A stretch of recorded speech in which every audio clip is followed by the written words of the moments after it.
Hey guys, welcome back to Hands On channel. So a couple of days ago I was walking through the house and suddenly right here by this fan my foot got wet and I was in my socks, and it soaked up the water. I'm like, man, what the heck is this? Is this my dog drooling, or did my wife spill a glass of water here or something like that? So I waited to talk to her, and I also just kind of monitored it throughout the day, and this carpet was getting wet, basically going back kind of at an angle like that. And I started thinking, this house is a concrete floor foundation, so I started thinking, oh man, there's probably a pipe busted in the floor.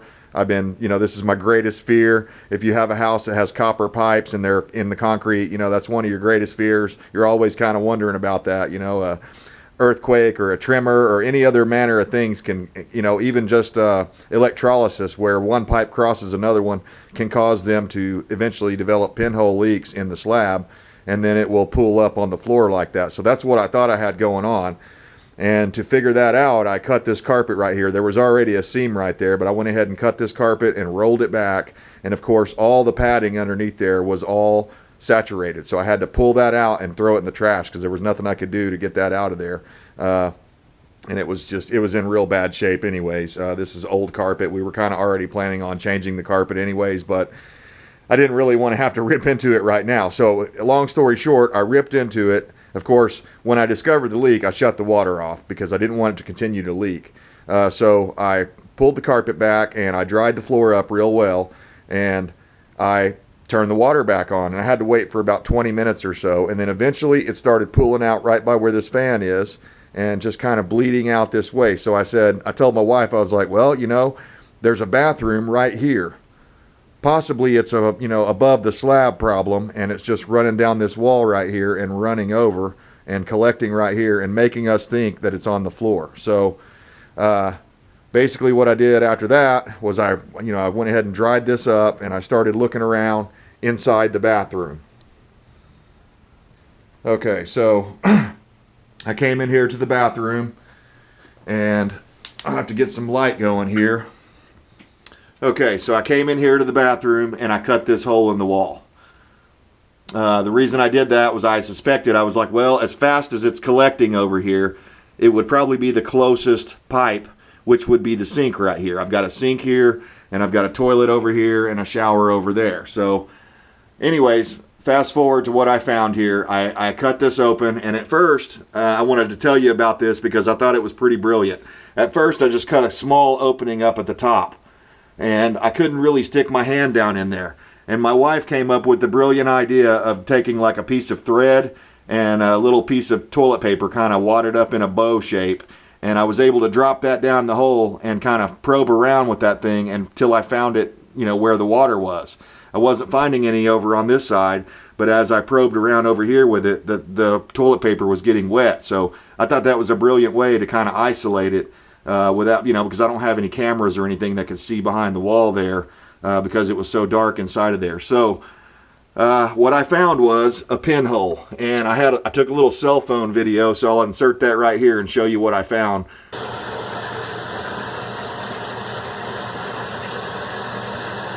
Okay, shut it off.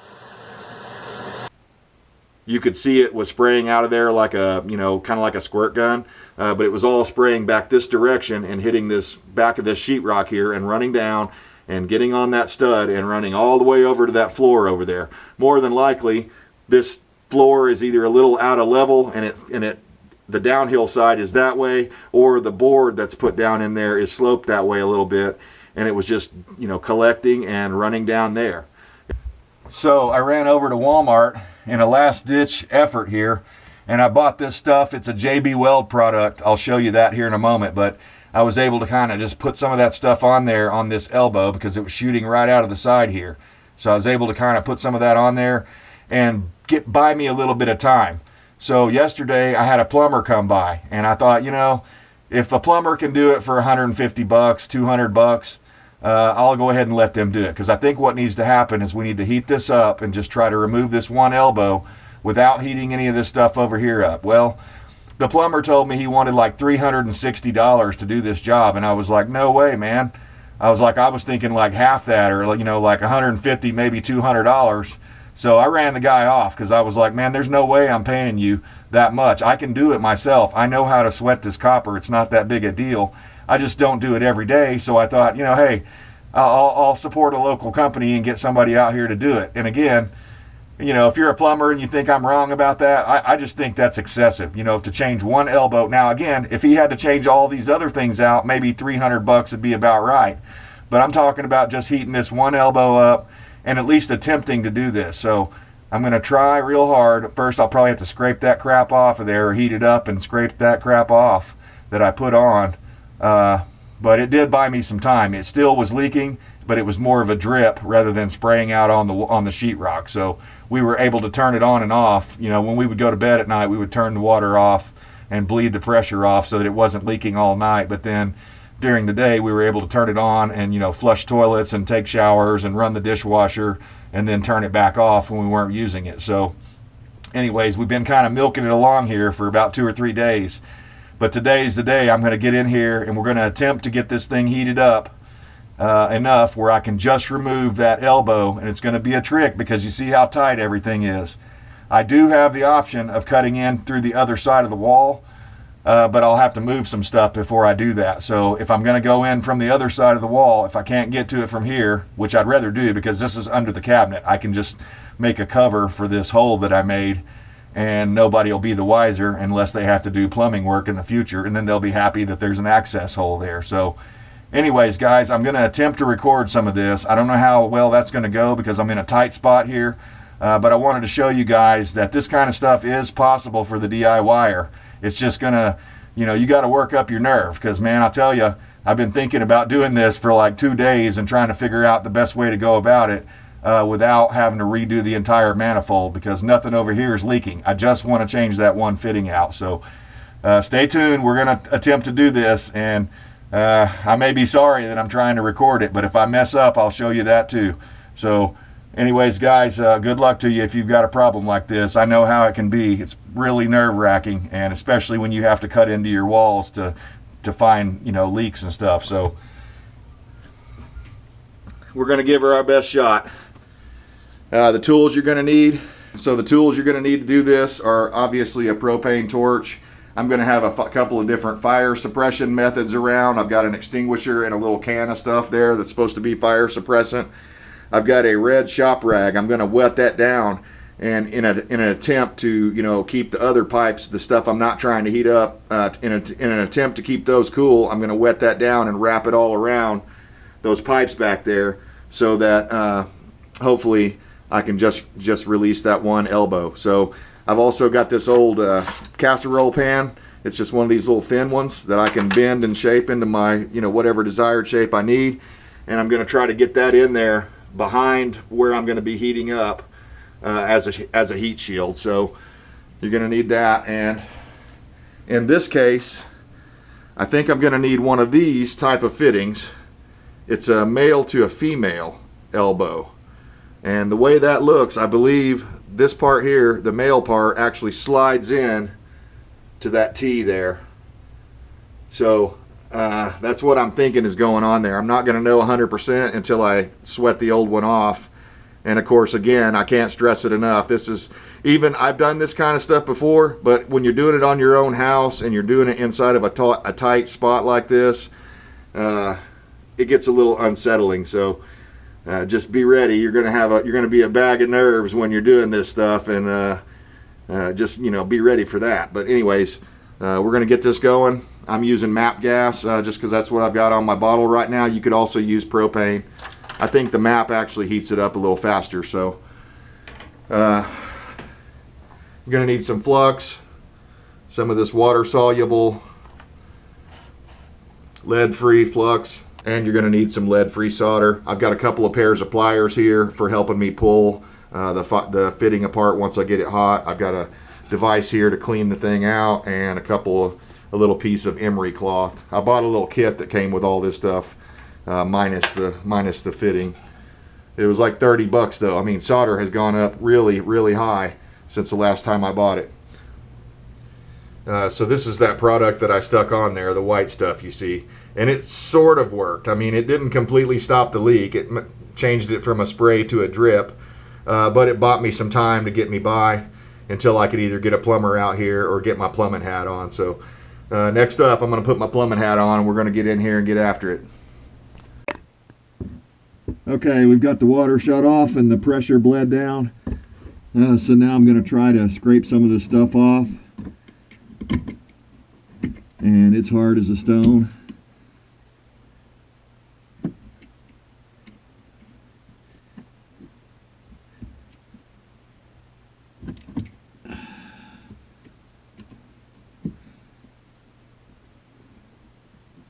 Maybe not as hard as a stone, but like as hard as hardened up Play-Doh would be.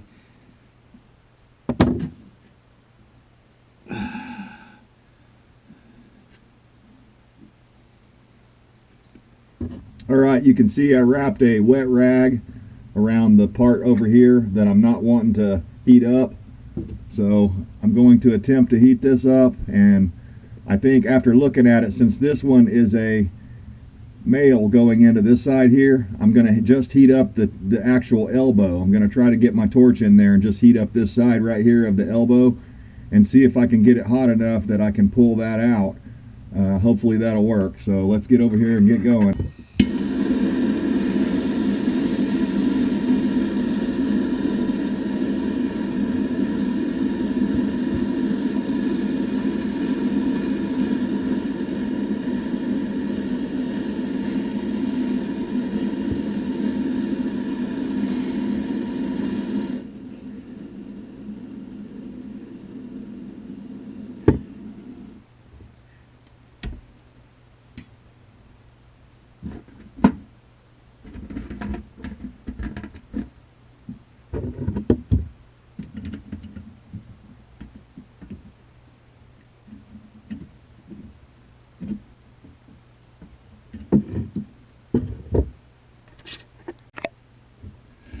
Okay, I sucked all the water out of the faucet up above, so hopefully there won't be any water standing in this pipe now, and I should be able to heat it up. And I also got a better, thicker piece of heat shield because I noticed that I was getting my thin piece pretty red hot there. So I've still got it in place, the other turkey pan or whatever that is back there, but I put a thicker piece of galvanized metal in front of that. So let's try it again.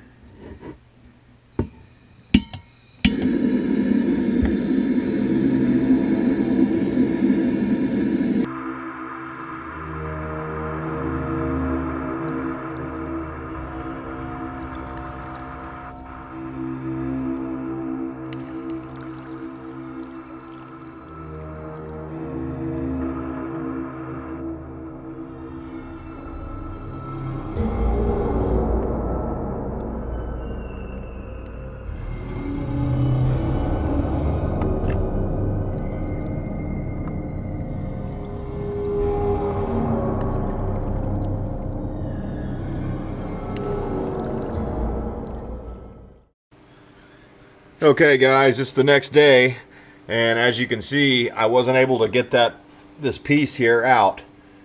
No matter how much I heated this up, I couldn't get this to come out. I had this whole thing red hot and I couldn't get that to come out, and I got it so hot that I'm afraid I probably compromised these solders down here. So I'm trying to decide right now if I should just heat these up and pull these off, but I also discovered, you can see I had to cut a hole in the other side of the wall for better access. But I also discovered that this pipe right here has a tear in it right around the top. So I'm going to have to take that down a little bit. So I think what I'm going to do is cut all of these off just to make it easier and get them all the same height so that I can get this all lined back up. Oh, and also I couldn't get these fittings anymore. These ones that are 3/4 to 3/4 and then 1/2 inch on the end here.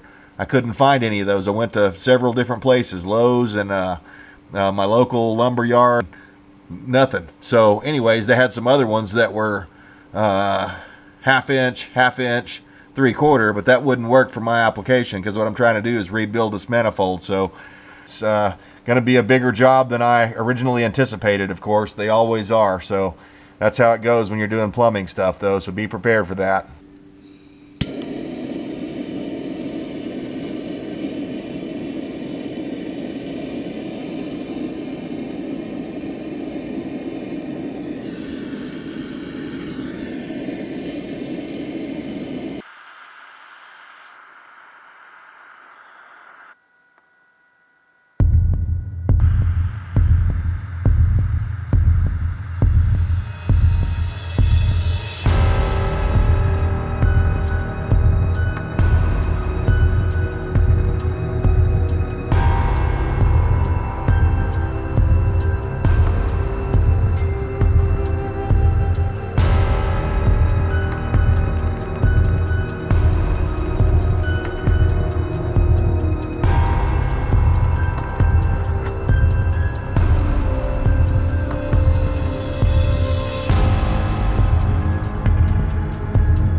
All right, here we are, guys, after we brazed in all the new copper elbows and T's and everything.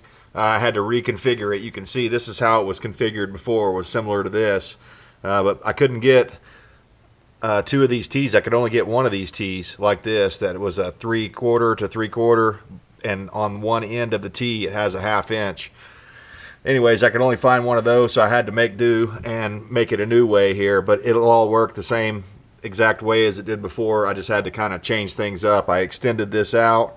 I had to end up cutting this line off a little bit just to get to some better material, but so far everything's working great, no leaks, and our water's back on, so I can get caught up on all my stuff that I've been waiting around to do. So anyways, real happy about this. You can do it yourself, but it's going to take you about 2 or 3 times longer than a plumber, just because you don't do this stuff all the time.